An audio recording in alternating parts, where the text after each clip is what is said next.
हाँ तो भाई लोगों कैसे हो भाई। ये स्टेबलाइजर भाई फिलहाल रिपेयर हो चुका है और भाई इसमें क्या क्या चेंजेस हुए हैं गाइस, कितने रुपए लगे हैं, क्या क्या चैलेंजेस आएगा इसमें आपको सब बताऊंगा इस व्लॉग में। तो भाई साहब पहले देख लेते हैं कि भाई साहब इसमें क्या चेंजेस हुए हैं ऊपर से। ठीक है देखिए बॉस, यहाँ पर ये मीटर भैया ने चेंज कर दिया है। ठीक है, यहाँ पर एक टॉगल स्विच लगा दिया है, इंडिकेटर, एक पुश स्विच और भाई ये सेम टू सेम है। और भाई बाकी इसके अंदर कोई चेंजेस नहीं आएगा। हाँ एक बात और कि इसमें खराब क्या हुआ था देखो गाइस, इसमें लग रही थी भाई ये रिले जो कि भाई साहब 20 एमपी की रिले थी गाइस, इस पर थोड़ा लोड पड़ा होगा भाई, रिले आपस में चिपक गई और भाई ये गया, यानी गाइस रिले हल्के लगा रखी थी। तो भैया भाई साहब ने रिले भी 25 एम्पीयर के इसके अंदर अब फिलहाल लगाई है। ठीक है, और भाई साहब काफी सारे चेंजेस इसके अंदर हुए, बल्कि भाई ये पूरा ही चेंज हो गया अंदर से। ठीक है चले भाई एक बार मैं आपको इसे खोल के दिखाता हूँ कि भाई इसके अंदर क्या क्या चेंजेस हुए। मैंने गाइस अभी देखा नहीं है, लेकिन भैया बता रहे थे कि भाई इनका सब कुछ चेंज कर दिया है, क्योंकि भाई पता लग रहा है ना, सब कुछ चेंज कर दिया, सब पता लग रहा है ऑटोमेटिक कि भाई इन्होंने सारे अपने पास कर दिया कंप्लीट, मतलब कि कंपनी का इसमें सिर्फ बॉडी बच रही है। उन्होंने मुझसे ऐसा कहा था, अब देखते हैं भाई सब क्या होगा। और भाई कितने रुपए लगे हैं मैं सब बताऊंगा, बाकी भाई पहले मैं इसे खोल लेता हूँ। देखिए बॉस, यहाँ पर भाई मैं इसे खोलता हूँ, बल्कि भाई ये इस तरीके से रहेगा आपकी तरफ, मतलब बॉडी भाई हैवी होती है। अगर ये टांगने वाला हैंग करने वाला सिस्टम होता है ना, तो उसकी बॉडी हैवी ही होती है और भाई थोड़ा सा जो है ना वेट ज्यादा है इसमें। ओए होए होए ले भाई साहब, वाह सारा ही हकीकत में चेंज कर दिया। बहुत तो देखो भाई साहब, ये 25 एम्पीयर की रिले लगा दी है। पहले इसमें 2 रिले थी, आज भी इसमें 2 रिले हैं, एक रिले लगा दिया है। माइक्रो कंट्रोल लगा दिया है, एमसी वही है। और भाई ट्रांसफॉर्म देखिए, पहले आई थिंक ट्रांसफॉर्म थोड़ा छोटा था ना भाई, पहले थोड़ा छोटा लग रहा था, शायद ऐसा हो सकता है वो मशीन से बना हो और ये इन्होंने मतलब कुछ हाथ से देखा नहीं, भाई ऐसा लग रहा है हाथ से क्या हो। और भाई ये पहले से भारी भी हो गया है। लेकिन भाई ये वाली जो रिले है ना, ये छोटी टाइम रिले लगाई, ये मुझे वही लग रही है जो थी पहले भी इसमें लग रही थी ना, ये सेम वही है, इसमें चेंजेस नहीं किए इन्होंने। और भाई इन्होंने ये हवा में लटका दिया है। ठीक है, ये तो खैर इन्होंने अच्छे से यहाँ पे लगा दिया है। तो भाई लोगों देख लो, और मीटर इन्होंने चेंज कर दिया, दूसरा लगा दिया है, एक टॉगल स्विच, एक पुश स्विच और एक ट्रांसफार्मर। ये देखो नीचे छोटा सा ट्रांसफार्मर, थोड़े थोड़े चेंजेस नहीं है, ये पूरा चेंज हो गया। एक बात और बोस, ये ट्रांसफार्मर हमारा वाला ही है। देखो यहाँ पर देखो, ये सेम वही है, 2022 ये सेम वही है, बॉडी तो भाई ऐसा वही है। बाकी इन्होंने आई थिंक सारा को रिपेयर कर दिया है, रिवाइंड कर दिया है या करवा दिया है, या जो भी किया है। चले भाई ये तो आपने देख लिया। अब भाई सबसे बड़ी प्रॉब्लम बोस ये है कि भाई साहब इसका पूरा का पूरा सिस्टम ही चेंज हो चुका है। अब मैं आपको थोड़े से फंक्शन बताता हूँ क्या हो गया है। देखिए ये इंडिकेटर की जरूरत नहीं थी, अगर ये लग रहा है, हाँ पहले ये था भी नहीं, तो उन्होंने खैर वो लगा दिया है। ठीक है कोई बात नहीं, वो उन्होंने थोड़ी मेहनत करी है, वो लगाती है लोग। ऐसा होता नहीं बाई चांस ये अगर ये खराब हो जाता है, ये तो खैर मुश्किल खराब होता है, ये बाई चांस खराब हो जाता है। एक टॉगल स्विच लगा दिया है इनपुट आउटपुट का। इसके अंदर जो पहले माइक्रो कंट्रोल लग रहा था वो ऑटोमेटिक काम करता था, मतलब 2 या 3 सेकंड में वो इनपुट आउटपुट ऐसे दिखाता था। यहाँ पे इन और वोल्टेज लिख रहते थे, आउट वोल्टेज लिख रहते थे। लेकिन भाई इन्होंने क्या करा, अब इन्होंने इसे मैनुअल कर दिया है। अगर हमें वोल्टेज इन देखने तो गाइस हमें से ऐसा करना पड़ेगा टॉगल स्विच को, जिसमें इसमें वोल्टेज आएंगे भैया इन, यानी कि इनपुट। अगर हम आउटपुट जानने तो ये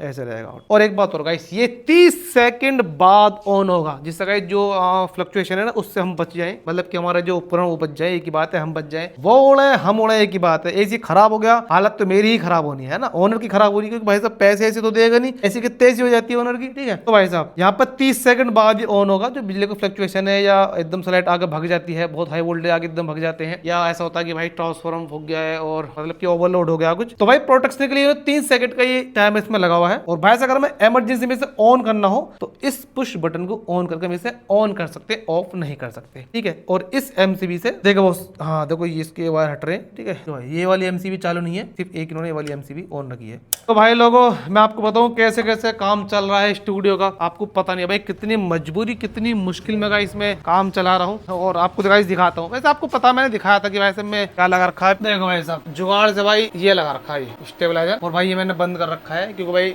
जरूरत नहीं है ना, सोलर काम कर रहे हैं दिन में, तो धूप भी सही निकल लिया तो कोई दिक्कत वाली बात नहीं है। ये देखो भाई साहब कैसे बिजली घर बना हुआ है इसका, देख सकते हो यार। चलो बेचारा काम तो कम से कम ये दे ही रहा है, पुराना बेच सको। लेकिन भाई जो पुरानी चीज है ना, ओल्ड इज गोल्ड भाई हमेशा रहता है। तो भाई साहब देखो ये पहले भी एल्यूमिनियम का था, और आज भी ये एल्यूमिनियम मैंने इसे रिवाइंड करवाया है, क्योंकि भाई साहब जितने के मैंने मंगाया था लगभग 7,500 रुपए, इतने भाई से रिपेयर होने में लग रहे थे। मैंने सोचा कि भाई साहब अब मजेदारी नहीं है, सीधा एक बार ये खुल गया बेकार हो गया, मजेदारी नहीं है, रिपेयर नहीं करना, अब सीधा नया मंगाना है, ठीक है। लेकिन भाई साहब मैंने कहा कि अभी आप इसे ऐसी एल्यूमिनियम में ही रिपेयर कर दो, मतलब रिवाइंड कर दो या चेंज कर दो, ठीक कर दो। तो भाई साहब उन्होंने फिलहाल इसे एल्यूमिनियम का ही कर दिया है। और भाई इसमें अगर कॉपर का मैं बनवाता तो जितने का यहाँ पे उतने का ही बनता, पूरी सब चीज चेंज इसकी अभी भी हुई है और जब भी होती। तो गाइस उन्होंने भैया ने मुझसे लिए इसके सिर्फ 2000 रुपए और बहुत ही अच्छे पैसे लिए। ये सारे चीज उन्होंने बेचारा ने चेंज करके दिए, देखो ये रहा, ठीक है। सारी चीजें चेंज बिल्कुल नई डाल के दी मेरे को सारी चीजें। दिक्कत है कि बॉस अभी ये 50 या 70 वोल्टेज अप या डाउन करेगा। पहले 130 से 280 के बीच का था, मैं आपको दिखाऊंगा, 130 से 200 बीच की वर्किंग रहती है इसकी। देखो ये 20 एम्पियर, हमने 25 एम्पियर लगवा लिया इसमें। और भाई साहब ये पहले से थोड़ा हैवी उन्होंने ट्रांसफार्मर कर दिया है, बस ये। लेकिन भाई ये एल्यूमिनियम, और भाई आप नहीं जानते, मैं जानता हूँ कि भाई साहब जहाँ पर ये रखा रहेगा, ठीक है, मैं आपको बार-बार लेके इसलिए जा रही हूँ इसमें आपको बिल्कुल लाइव प्रैक्टिकल दिखा सकूं, क्योंकि भाई साहब दर्द होता है, बिना बात के पैसा खर्च होता है। वाह तो गाइस लाइन बन गई मेरी। तो भाई मैं इसे यहाँ रखता था पहले, देखो ये रहा, देखो अभी जला हुआ, देखो ये रहा ना काला पड़ा। तो भाई मैं इसे यहाँ लगाऊंगा, मतलब अभी यही रखूंगा इसे। तो भाई साहब ये दीवार तो हमारी ठंडी रहती है क्योंकि इधर को सूरज नहीं पड़ता, लेकिन ये दीवार हमारी गर्म रहती है, इस पे सूरज पड़ता है डायरेक्ट, ठीक है। तो भाई मैं इसे इधर ही लगाने वाला हूँ। और क्या सोल्यूशन है, एक सोल्यूशन बहुत सही हो सकता है इसकी थोड़ी लाइफ बढ़ाने के लिए, कि भाई साहब इसके अंदर फैन लगा दे, ठीक है। तो फैन हम इसमें लगा सकते हैं इस जगह, जिससे भाई इसकी जो हीट है वो निकलते रहे। गाइस आप जानते हो एल्यूमिनियम में इतनी ज्यादा हीट को नहीं सह सकता है ना, थोड़ा ज्यादा हीट होगा इसलिए खराब हो जाएगा। अगर इसके अंदर हमने फैन लगा दिया तो भाई यहाँ से जो ना ये हवा फैन खींचता रहेगा इधर से। देखो ये कितने सारे बोले पहले को फैन लेकर मैं आ गया हूँ, बहुत सारे फैन है। लेकिन भाई साहब एक मामला है, मतलब फैन तो मैं इसमें लगा दूं, कोई बड़ी बात नहीं है। यहाँ पर ये फैन बहुत ही आराम से आ जाएगा इस जगह, मतलब स्पेस है काफी, है ना, ये हीट इसकी निकालता रहेगा। लेकिन भाई साहब इसे काटना पड़ेगा बॉडी को। एक बात और बॉस, ये जो फैन है ये जब भी काम करेगा जब ये मतलब पीछे से लाइट आएगी, ये इसे पावर मिलेगी, ये आउटपुट देगा। और गाइस बाकी टाइम तो ये फैन बंद ही रहेगा। वैसे इसकी कम जरूरत पड़ती है मेरे, क्योंकि भाई साहब मैं जब सोलर का काम नहीं करते, धूप नहीं निकलती, बारिश होती भाई, तभी मैं इसे मतलब कि सोलर पैनल को आउटपुट देता हूँ या इसे ऑन करता हूँ, वरना भाई ये स्टोरेज हमारा बंद ही रहता है क्योंकि मेरा काम सारा सोलर से हो जाता है। अभी भी सोलर से सारा चल रहा है। चलो भाई फटाफट से लगाते हैं और इसे पावर देने के लिए भी देखते हैं कि इसे पावर हम किस चीज से दें। मैं सोच रहा हूँ इसमें मैं ट्रांसफार्मर ना लगा, एक पावर सप्लाई लगाऊं छोटी 12 वोल्ट की, अगर मेरे को मिल जाए तो मैं वो लगा। तो भाई लगाओ यहाँ पर मैं 12 वोल्ट वाले एसएमपीएस या सप्लाई ढूंढ रहा हूँ, ठीक है, जिससे कि भाई साहब मैं कम जगह में इसे चला सकूं सीधा 220 वोल्ट एसी से। और भाई यहाँ पर जो काफी सारी किट पड़ी हुई है, लेकिन भाई साहब देखना पड़ेगा कौन सी किट है। 5 वोल्ट की तो भाई साहब बहुत आसानी से मिल गई मेरे को, लेकिन भाई साहब 12 वोल्ट वाली सप्लाई नहीं मिल रही। भाई एक चीज और कर सकता हूँ मैं,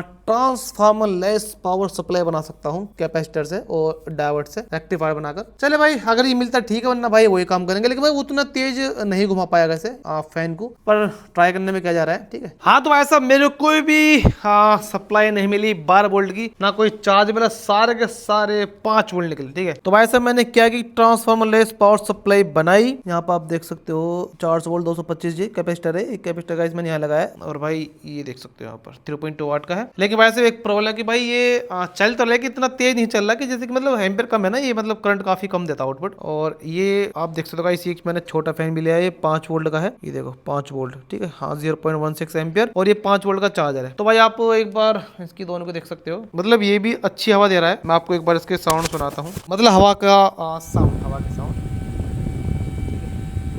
और अब गाइस एक बार मैं आपको दूसरा वाला चला के दिखा, देखो ये चलने में थोड़ा दिक्कत कर रहा है, देखो अब चल जाएगा, क्योंकि भाई इसमें जो ना थोड़ा करंट कम होता है ना। तो भाई इससे तो ठीक मेरे को छोटा वाले लग रहा है, वैसे बड़ा अच्छा काम करेगा, सिंपल सी बात है, ज्यादा हवा खींचेगा। लेकिन भाई साहब फिलहाल मेरे पास नहीं है तो क्या करना चाहिए, मतलब कि ट्रांसफार्मर लगा सकता हूँ, ट्रांसफार्मर तो मेरे पास बहुत है, लेकिन भाई मैं इसमें ट्रांसफार्मर लगाना नहीं चाह रहा हूँ। इसके अंदर इतने सारे ट्रांसफार्मर है, एक ट्रांसफार्मर और बढ़ जाएगा इसके अंदर। भैया फौजू भाई निकाल के दिया है केरा, और ये कितने वोल्ट में है, ये आउटपुट दे रहा है 2 एम्पियर 12 वोल्ट। तो भाई मैं फिलहाल इसी को खोलूंगा। भाई टूट ही नहीं रहा, मतलब खुल ही नहीं रहा था भाई, मेरे को काटना पड़ेगा ये, क्या क्या करना पड़ता है यार, से निकालना बड़ा मुश्किल है यहाँ से। ये भाई ये देखो भाई, ये है असली माल। अब भाई साहब इस फैन के लिए हमें कटिंग करनी पड़ेगी। चलो भाई फटाफट से यहाँ पर लगाने की कोशिश करते हैं। भाई बॉडी बहुत हैवी है, ये देखो कितनी हैवी बॉडी है, और इसे काटना ही अपने आप में भाई एक चैलेंज है, ठीक है। तो मैं गाइस फिलहाल एक्चुअल तो बिल्कुल नहीं काटूंगा इसे, मैं गाइस यहाँ पर स्क्वायर में एक शेप बनाऊंगा, बस इतना बनाऊंगा कि भाई साहब ये ऐसे अंदर आ जाए, ठीक है। तो भाई मैं यहाँ पर पहले मार्क कर लेता हूँ। देखो भाई साहब, ये भैया निशान लगे और मैं कोशिश करूंगा इसे ऐसे काटने की, और इतना नहीं काटूंगा कि भाई ये पूरा इसके अंदर चला जाए, बस इतना काटूंगा कि ये गोल गोल आ जाए। दिमाग में एक आइडिया है कि भाई पुराने पत्ते रखें तो एक बार इन्हें मेजर करके देख लेते हैं। ये कटर ब्लेड जो देखिए बॉस, वाह ठीक ठाक से आ रहा है। चलो भाई अब इसमें मैं ऐसे गोल करके मतलब निशान लगाकर चाहो तो गोल कटिंग कर सकता हूँ।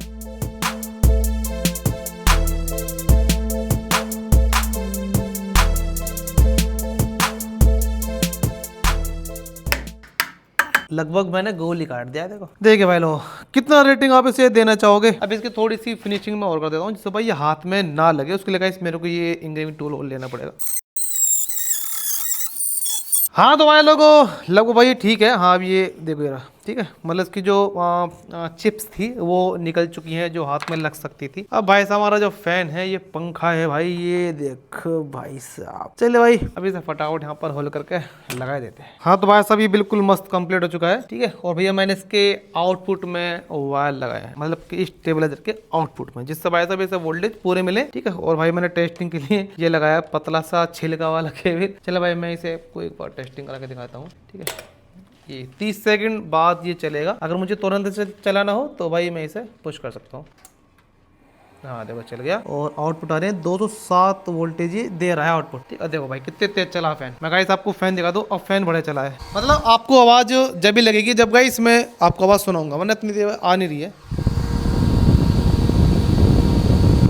बेहतरीन बेहतरीन चल रहा है बॉस। अब भाई चैलेंजेस ये है कि भाई साहब इस किट को हमें सेफली इसके अंदर रखना है। हाँ तो भाई साहब ये जैसे है ना, ये भैया ऐसे था, और भाई देखो ये भी ऐसे यहाँ पर लग जाएगा, आई होप। हाँ ये ऐसे लग जाएगा यहाँ पर, देखो ये रहा। और ये सेफ्टी के लिए भाई मैं लगाऊंगा इसमें केबल टाई छोटी पड़ेगी, हमें दूसरी लगानी पड़ेगी, मतलब दो जोड़कर लग जाएंगी, ये कहीं नहीं जाने वाली है।